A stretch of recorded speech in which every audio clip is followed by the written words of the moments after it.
The Expand Pedal Power Battery Kit is the ultimate solution for gigging musicians who rely on pedals to shape their sound, giving you drop-and-go rechargeable power that's always clean, quiet, and reliable.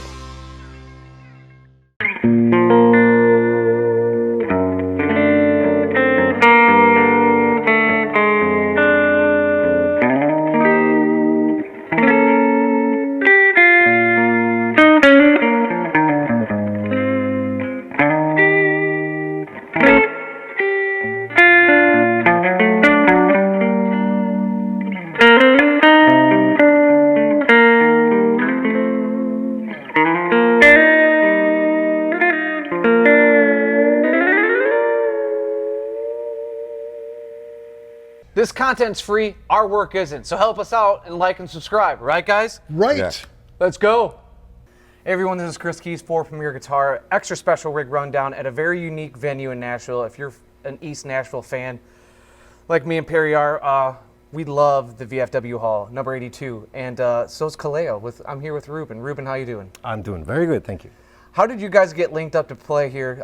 We're, 2 days out from Mixed Emotions being released? Yeah. And so how did you guys make this show happen as kind of an album party launch?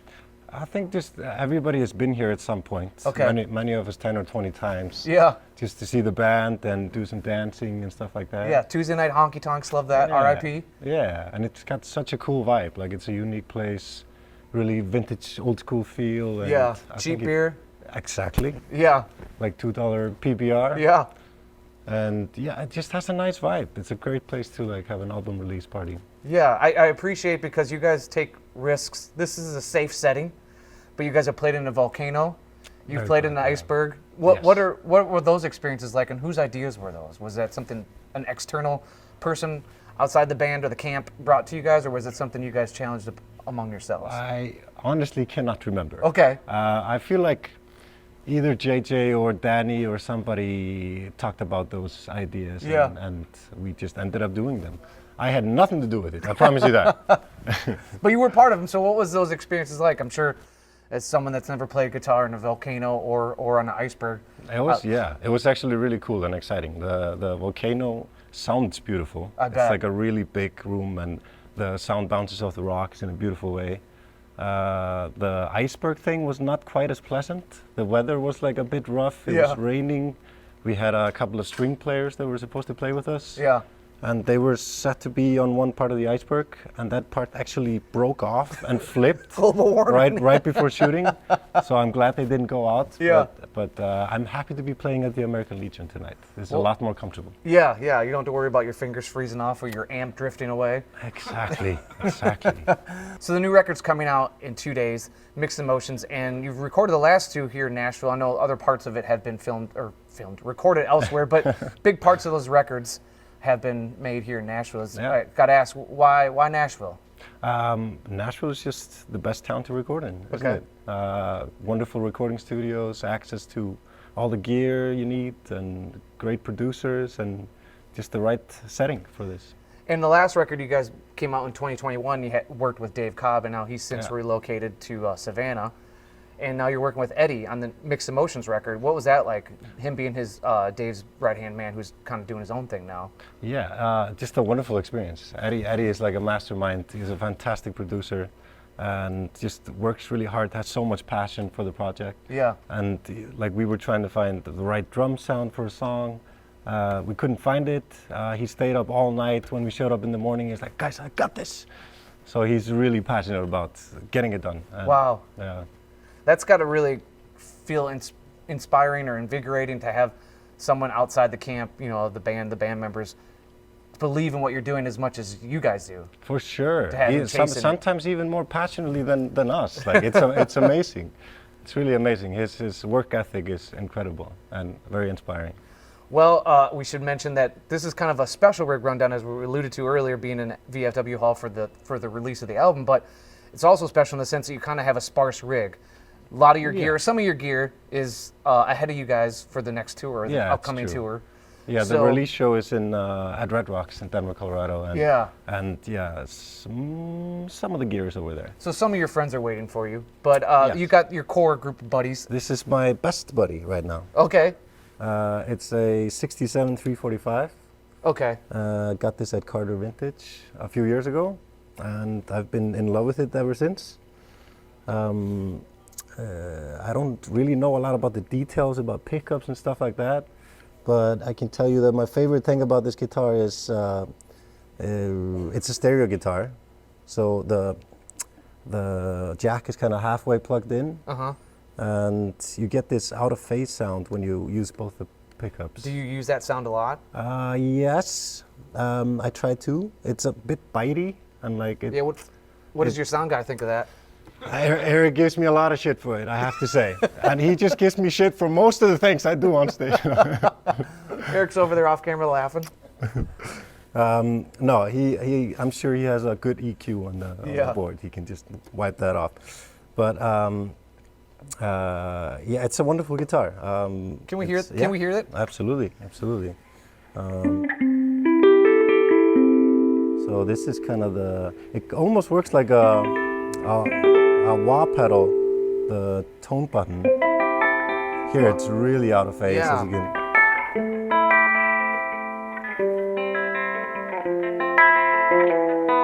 And if I just twist it to 9, it goes over.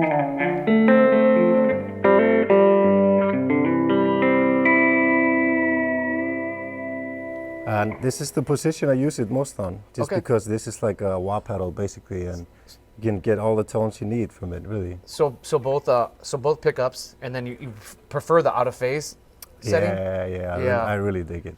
Do you use many other settings on the was it a 5-way or 7-way rotary knob there? Oh yeah, the Veritone thing. I almost never use it, just because I don't think I need to. Like, let's see. This is a cool kind of like lo-fi sound, but it's a little bit too wonky for me. So you got it out of the circuit there. Yes, exactly. Okay. Or it's on 1. I don't know what that means. The first position, yeah. Yeah. A lot of people I think get rid of this thing, but I think I'm afraid it's gonna mess something up. Yeah. I'm just gonna keep it this way. You're gonna take some of the mojo out. Yeah. Now, what do you enjoy about the vibrato, or do you kind of stay off of, or as our colleague John Bohlinger calls it, the 5-speed? Do you give it much of a tug? Yeah, for sure. Yeah. I use it quite a lot.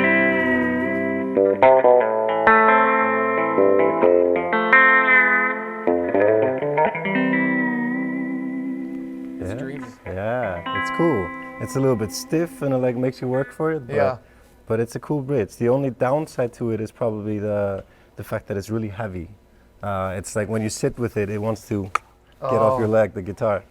But if you're standing, it's okay. And it's a beautiful bridge, so I don't want to take it off. Yeah, it's kind of like jewelry. It looks beautiful. Exactly. It's crazy. Now, did it get any time on Mixed Emotions in terms of the recording? Yeah. It's on quite a few songs, actually. Probably the most used of all my guitars. Okay.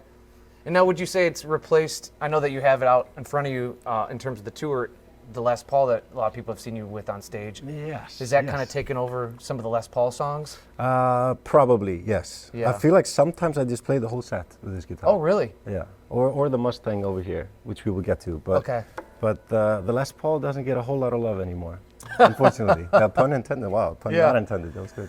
Can we move on to this? Looks like a semi-hollow or it's a Kustom, the K200. Yes. Exactly. Now, I didn't know that Kustom made guitars until I saw you play this guitar. Because I was like, what is that guitar? Yeah, and how do I know about it? Because I only knew them from their bubbly 70 amps. Yeah. Same here. I also didn't know they made guitars until like a year ago. Okay. I was in New York and I went to Rivington Guitars and I saw this thing right before they were closing and I was like, he was like, no man, we're closing the shop.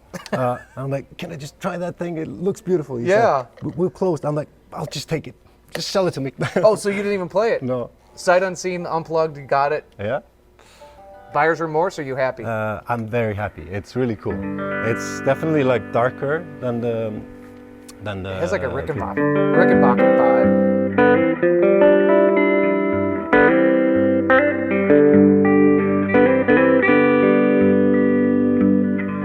Yeah, I have the wah pedal on actually now, but as you can hear, it's a bit.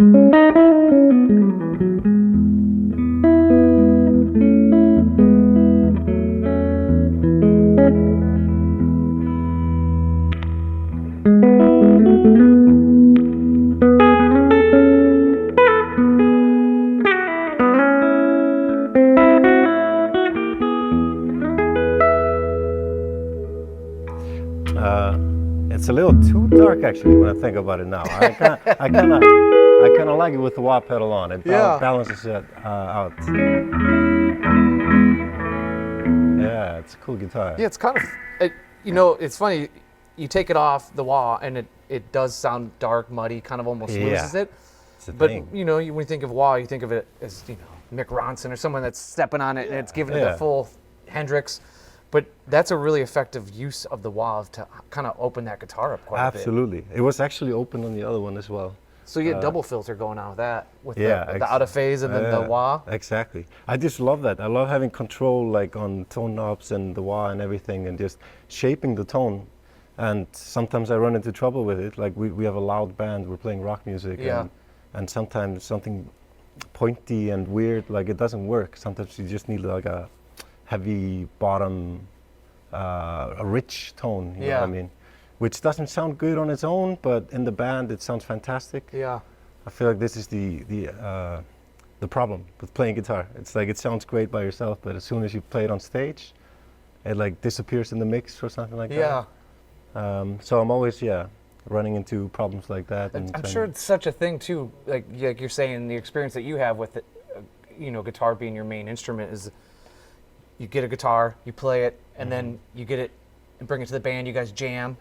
And then you either put in in-ears, and then you hear it under a microscope and probably have a whole different experience. Absolutely. An application to That's what you're a whole hearing. other thing. And then true. or like a recording studio, and listening to it back, dozens of times. You're like, wow. It probably changes your perspective on what you think your tone should be or needs to be.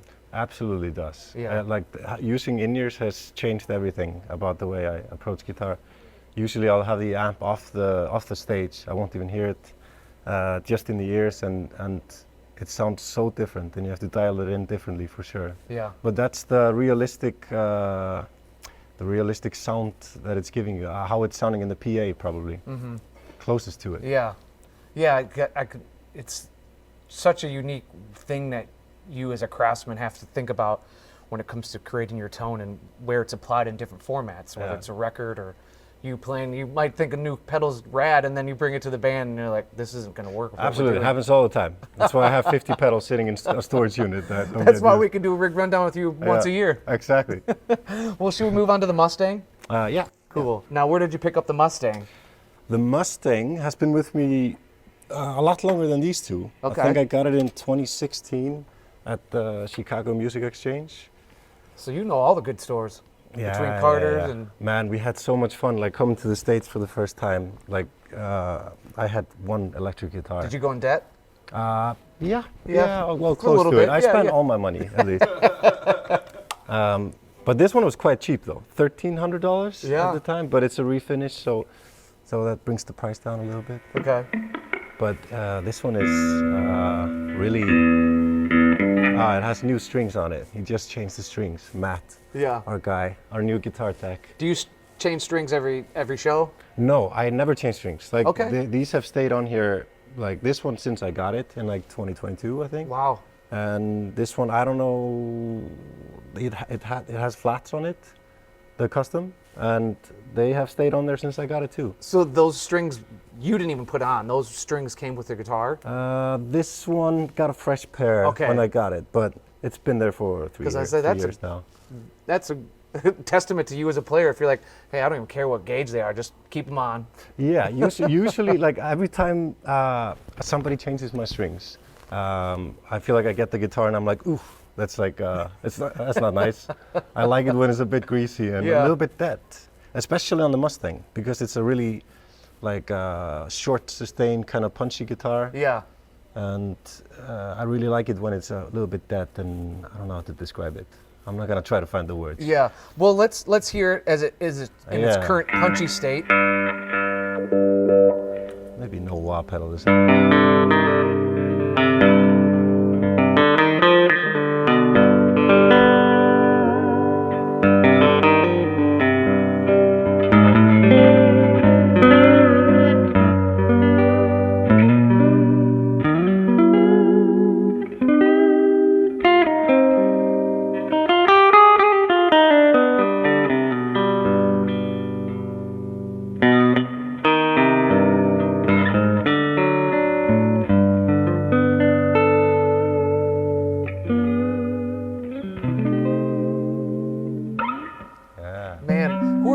guitar influences? Because your playing is just so expressive and all over. It's thank you. wonderful. I'm just curious. Let me think.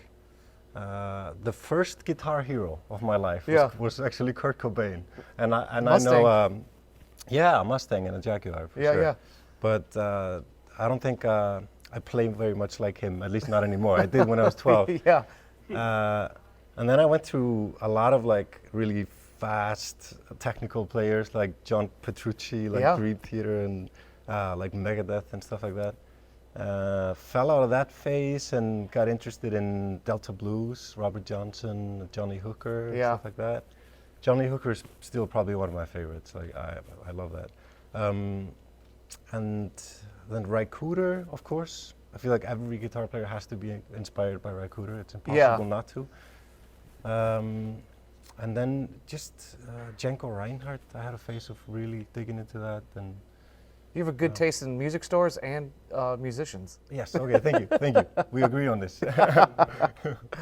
Well, what should we know about strings? I know that you kind of covered in the sense you like old ones, you got flats on that, but for this, are you 10s, 11s? Usually 11s. Okay.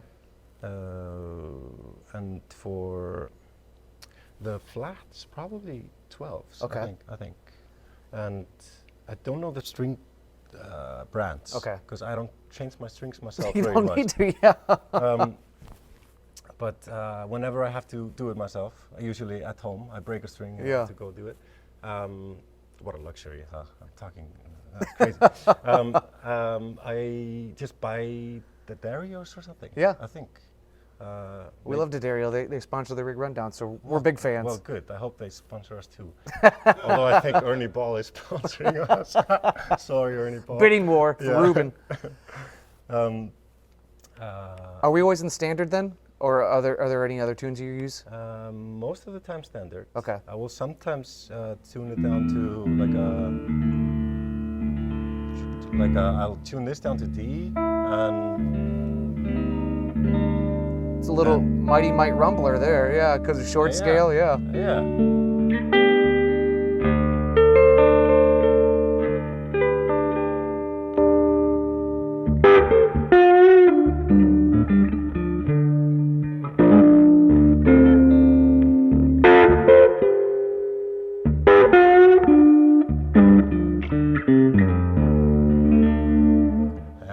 Yeah, man, it sounds good. Can we get back onto the 345 and then maybe you can walk us through your pedals? Since that's kind of like your main guitar. For sure. And as you do that, Ruben, what are we plugging into behind here, this little mini amp? This is a projector amp built by Austen Hooks. Okay, yeah. You know him? I'm aware of his work. I don't know him personally, but yeah, Okay. his work shows up quite a bit on Rundowns. Yeah. Okay, I tried one of his amps at a studio in LA and I really liked it. So the producer gave me his number and I called him, can you build me one? And he did. Yeah. And I really like it. But it's not my usual rig. I usually travel with a deluxe, like a 65 Okay. blackface. But this is a nice amp though. Yeah. Now I'm second guessing, which happens a lot too. Yeah, because I've seen you play behind, or not behind, I've seen you play in front of oranges and like the Fender combos. Yeah. Yeah. I think orange was like what I used to play when we started out. And both JJ and I had oranges, and then I just started going crazy, like buying amps all over the place, trying everything, and ended up in deluxe world. I feel like that's what caught me. I've never been to your wonderful country, and hopefully it'll be a thing I can cross on my list off on traveling. But what's the guitar, not culture there, but what's the guitar market like there? Is there used guitars? Absolutely awful. Okay. There's almost nothing there, and if there's anything there, nobody's selling it. Yeah. There's not one vintage guitar shop or anything like that.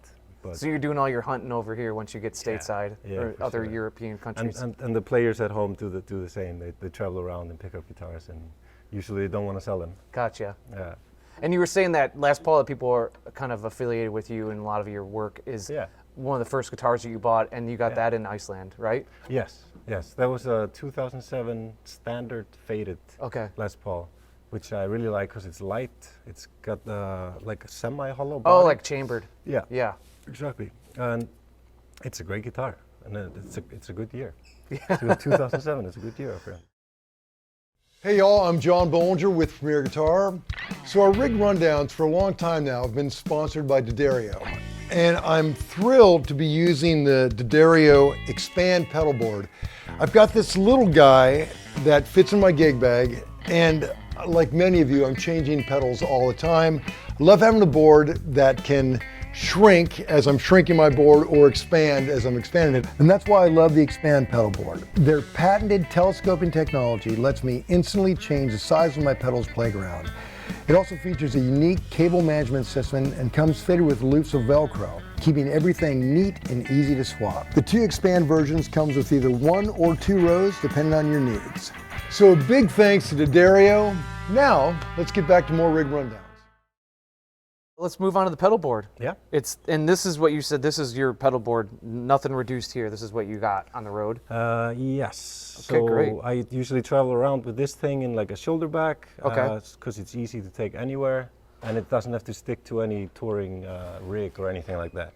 So I can take it home if I have to play there, or just travel around with it. Gotcha. And then I have like these extras who are just like in and out of the board, and will keep changing.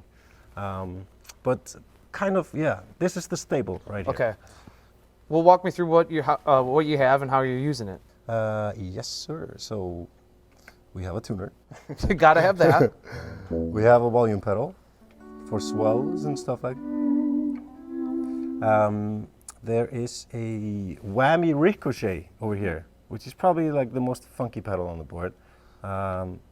I don't use it much. Okay, so what are you using it when? It's usually, it's not decided, but it's like if I'm playing a solo and I'm really tired of what I'm doing, Yeah. sometimes I'll like, well, I wonder what happens if I press this thing. So it's a mystery box. It's kind of a mystery box. Can we hear it? Yeah, Let's sure. hear it. But yeah, we'll do some. We'll do some testing.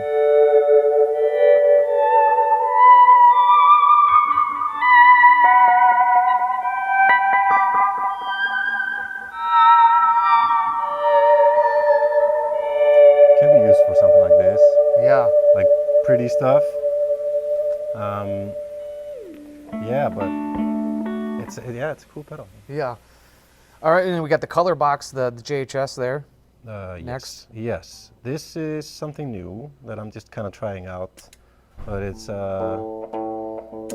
just a drive pedal that needs a little setting change. Let's see.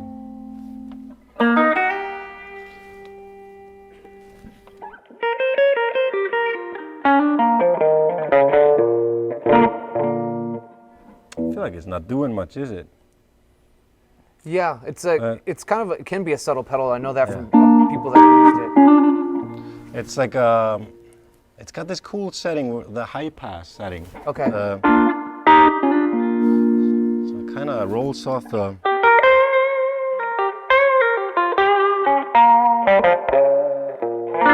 Rolls off the high end, and it can cut through a lot, and then it can go all the way to, I guess, like if you take the master down.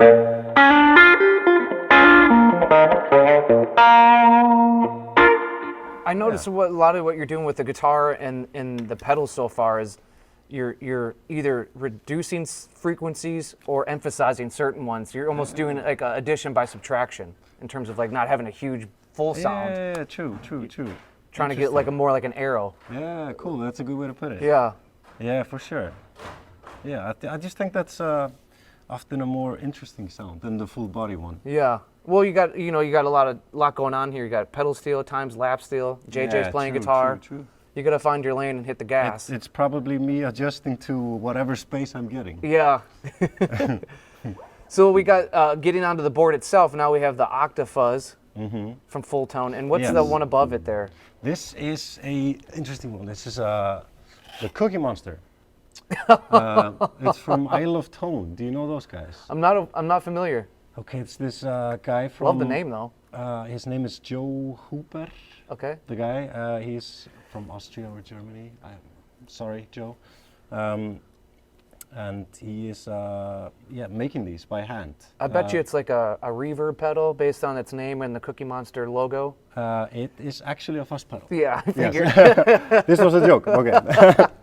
We don't have sarcasm in Iceland. But yeah, I can plug it in real quick. Yeah, let's hear it. Yeah, because like I follow your Instagram and in the band, and I know that you're a big tone bender guy. For years, you used to have the tone bender on your pedal board. That's true. I forgot about that. Yeah. I haven't used that in a long time. But so it's like you're always trying to find the right fuzz. Yeah. So here's the Cookie Monster now.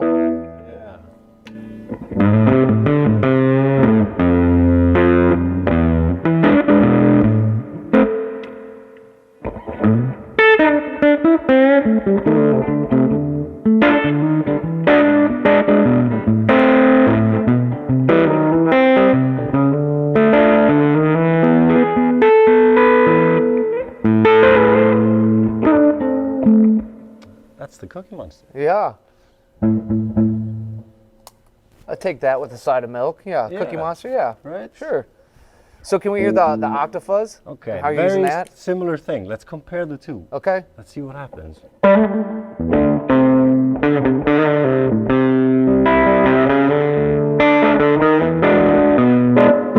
It's very close to each other. Yeah. Isn't it? And then it has the octa thing, of course. Do you use that quite a bit?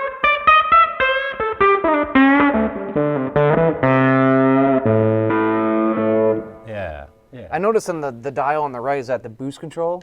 You have a kind of you don't really. Yes, it's all the way down. Yeah. It's to get a little bit more of a gated kind of feel Okay. to it. Yeah. I use that a lot for like the heavy riffs and solos and stuff like Okay. that. Yeah, so you'd say that would be like maybe your solo tone pedal, like when you want to. Yes, probably. Yeah, for a lot of lead lines and stuff like that. Okay. And the rock songs, for sure. Yeah. Well, this one's taking up a lot of real estate in your small pedal board. So Yes. tell me about this Chase Bliss preamp. Very good pedal. Very interesting. Yeah. Currently, it's only functioning as a boost slash EQ. Okay. So it's like has a little bit more top end.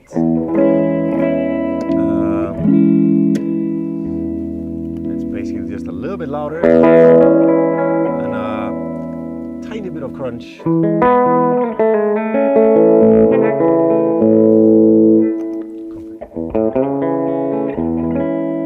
Yeah. But it should definitely be used for more things. It's like has presets and all kinds of fuzzes and drives, and I just haven't got You're to it. scratching the surface. Yeah, I'll get to it eventually. And then we got a pair of Strymons here on the left side. Yes, the good old Kapistan, we all know that. Yeah. Just that really nice delay. That's really sweet. The good old Flint, which is probably, if I had to choose one guitar pedal for the rest of my life, it would be the That's Flint. the one that's the Desert Island one, huh? Yeah. Okay. For sure. It's just reverb and tremolo, and I can survive the rest of my life with that. Is it kind of an always on pedal? Not always on. Okay. Eric gave me shit for too much reverb. So it's like a lot of, it's off most of the time during any like where people really need to hear me. Yeah. But I do like washy things, but I'm trying to tone it back a little bit. It's kind of like hot sauce. It's like you always It's got to have a true. little bit. It's true. Yeah. Man. What can you do? But it's so nice. The spring reverb.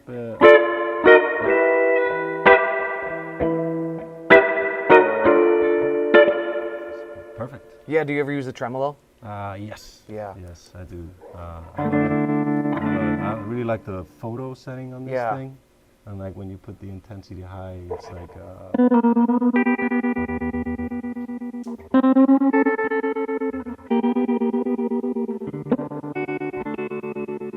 Eric was saying beforehand that like sometimes your tone, not to put him on the spot or put you on the spot, but here I am Yeah. rolling. Put me on the I'm going to ask you: Is Eric will say your tone is indecipherable sometimes between really good or really bad? Yes, I absolutely agree with him in every way. I think it's due to the fact that I'm always trying out something new. Yeah. And I'm like, yeah, this is going to work. It's going to be great. And then it doesn't always work out. I think But- you speak a lot to a lot of the guitar players that are watching this. This is Yeah. the struggle. Probably. But it's good to have the struggle, though. I think I don't want to reach a point where I'm completely comfortable and everything is in the correct setting and I do everything the same way every night. I would have a hard time with that. Do you find inspiration from gear, like in terms of like, you know, getting a new pedal or new sound or new guitar, and that inspires a riff or song or an idea? Absolutely. Yeah. Every time I pick up a new guitar, something else comes out. Yeah. And like if it's really driving me to play in a different way and do something new, I kind of feel like I have to buy it. Yeah, I mean, it's justifiable there, yeah. It's yeah. like kind of like it's part of the work. Absolutely. Well, Rubin, I have one last question for you, and maybe you can clarify it. I think it's on your Instagram, maybe I saw it somewhere else in the interwebs. Is you or someone has referred to you as Country Fried or Kentucky Fried? Kentucky Fried Scandinavian. Yeah. So can you explain that? Can you elaborate? Yes. Okay. So. Because I love the tagline. Yes. Yeah. Thank you. There was a military base in Iceland, based close to where the airport is now, and my grandfather, he is born and raised in Kentucky. Oh, okay. And he was in the American Aviation Army. How do you say this? Air Force. The Air Force. Thank you, Perry. And he was stationed in Iceland. Okay. Close to around the time of the Second World War. He met my grandmother and had a child, which is my father, Yeah. Michael Pollock. He was like a punk rocker in the 80s Okay. in Iceland, plays guitar. So we have him to blame for your guitar. Yeah, You being a guitar guy. Yes, in part. My mom too. She gave me Okay. a guitar when I was 12. When I really wanted the video game. Yeah. And I'm always thankful that she got me the guitar, not the video game. Yeah. But yeah, definitely influenced by my father as well. Yes, he was kind of born and raised back and forth from Iceland and the U.S. Wow. And Kentucky? Not Kentucky. He lived in California and he Okay. lived in Kenosha, Wisconsin. Okay. But Kentucky is kind of my roots. Do you ever go back? Or just yes, on tour? just on tour. I've been to Louisville a couple of times. Okay. Actually, I didn't go to the United States until I was 25. So I don't really feel very American, but I proudly wear my 25%. Here, I thought you were going to tell me that there was like a Kentucky Fried franchise on the military base, and that's how you were. But no, this is a better story. Yes. Your grandfather being from the States, and Yes. yeah. Well, thank you so much, Rubin, and again, congratulations on Mixed Emotions that comes out in 2 days. When this video is live, it'll be out there, so you guys should stream it and check it out. Check them out on tour. Rubin, thank you again, man. Thank you. Appreciate Pleasure. it. Pleasure. See you guys next time.